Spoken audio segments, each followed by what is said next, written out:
So welcome everyone to Taking the Lead. I'm always happy to have you here. And I'm really excited to introduce to you Chris Lukach. He's the president of AKCG Public Relations Counselors. They are a national PR firm specializing in issue and crisis preparedness and response. They're located in suburban Philadelphia, but they are on our side of the river. So that means Chris and I get to be fellow board members of PRSA New Jersey, but we knew each other for a long time before that. He serves on the executive committee of IPREX, which is an international network of independent PR firms. He is also the past president and chair of the Philadelphia Public Relations Association, and he was the youngest leader in the association's 70-year history. Chris Lukach, welcome to Taking the Lead. It's always good to be with you, Ken. I always learn a lot from you. Thanks for having me. It's mutual. So we're going to dig right in. These have been very interesting months. Most of you know I don't call them challenging, but they've been uncertain. So I'm curious, what are the most crucial leadership guidelines, guideposts that have guided you, that has allowed the firm to survive and I hope thrive during COVID-19? It's interesting. You mentioned, Ken, in the introduction that we are largely a crisis and issues consultancy. That's true. I think the nature of our most frequently used practice area, our core practice area, positioned us to withstand the uncertainty perhaps as good as I ever could have expected. So I'm very grateful for that. I'm very grateful for the type of work we do.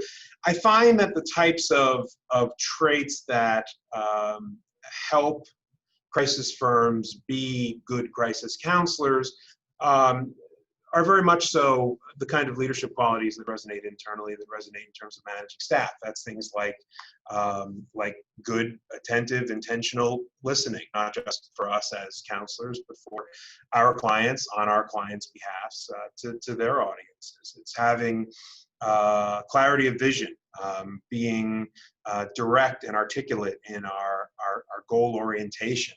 It's having a certain degree of risk tolerance, and it's also having a sense. And I know we've talked about this in the past, Ken. We're having a sense of personal vulnerability.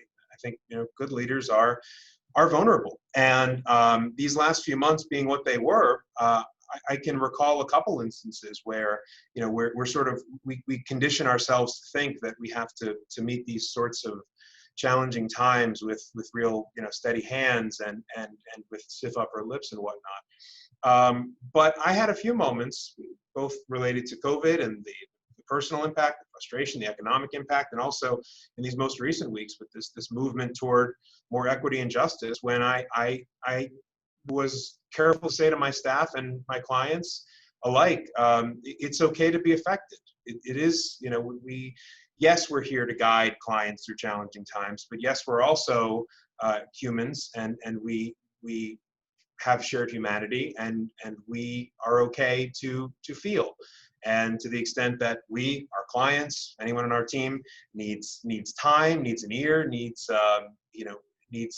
the ability to have a sounding board, we wanted to do that for them. And I think those are really great points. And I think that it's a good reminder of one of the distinctions between managing and leading. Mm-hmm. We're leading people, we're leading humans, some people say, I wish I could take the emotions out of the office. And the reality is you are leading human emotional beings.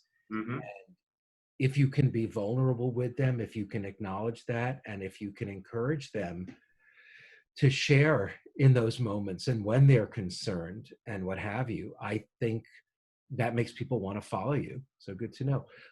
Let's talk about some new things. What are, if any, the new leadership tenets that you learned or implemented as a result of this time period that you're going to make part of your, permanent leadership playbook? Well, I've been thinking a lot about the concept. I'm aware that this you probably already have this in your playbook, but just on personal reflection, I've been thinking a lot about the intentionality of leadership, which is to say, I think that most of the leaders I've learned from, most of the leaders in my professional life, so much of it has been osmosis learning. So much of it has been exposure. It has been repetition. It has been, oh, hey, I'm on the phone with so-and-so. Why don't you come in and listen in? Why? It's been the hallway interactions after the meetings.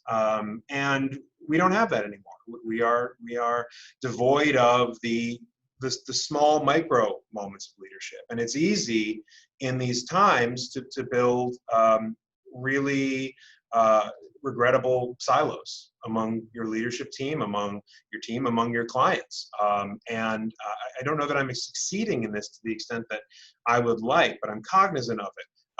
I want to be a more intentional leader. I need to find ways to help my team and my staff and my colleagues grow as counselors. I need to be continually exposed to them myself so I can absorb their leadership qualities and benefit from their vision.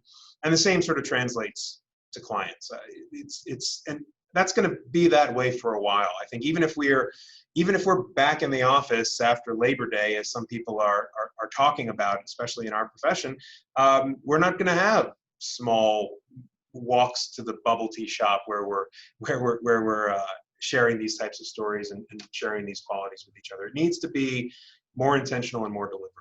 So interesting that you say that. I think for many people in the PR business, communications business, especially on the agency side, they are so intentional about PR and communications, and about campaigns, and about content, and about metrics, and about budgets, and all that's so intentional. We need a reminder to be equally intentional about leadership. And I think in this new normal, some call it the next normal, Mm-hmm. being intentional is going to serve leaders very well. So speaking of that new or next normal, how are you preparing the team to function, to relate, to get the work done as, depending on the location in the country where we are, as we're entering this new, hopefully more open phase? Hopefully, yeah.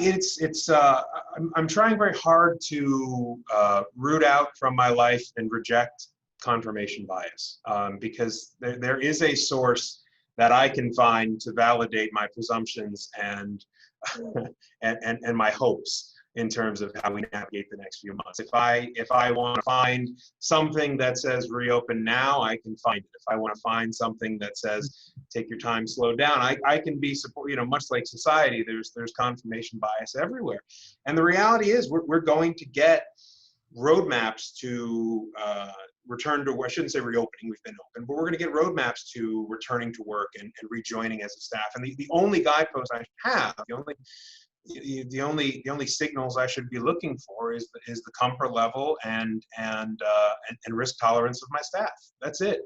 I mean, we haven't brought folks back into the office yet. I don't see that happening anytime soon. But we have been getting requests from our clients, understandably so, to start working their events again and start coming out and helping with things on site, especially for those essential businesses that continued on all the way through.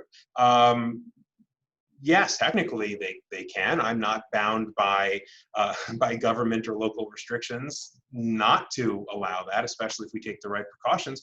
But I'm not going to do something that's outside of their comfort zone, because I realize that they've been through, as we all have, some degree of trauma, and the goodwill that I have with my staff is vitally important to me, and I want to make sure that we're toe in the water, easing back, working around comfort zone. Listen, there's a way to get everything done, right? If I need to have someone staffing an event, I can find someone to staff an event, even if it's not one of my normal team members. What's most important is that the talent and good ideas and goodwill that we've worked to cultivate stays that way, and that'll be how I measure success.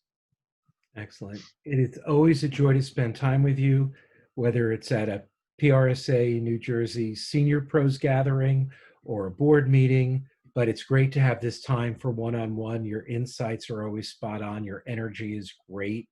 And it's been great having you on Taking the Lead. Cheers, Ken. Thanks. We'll see you soon.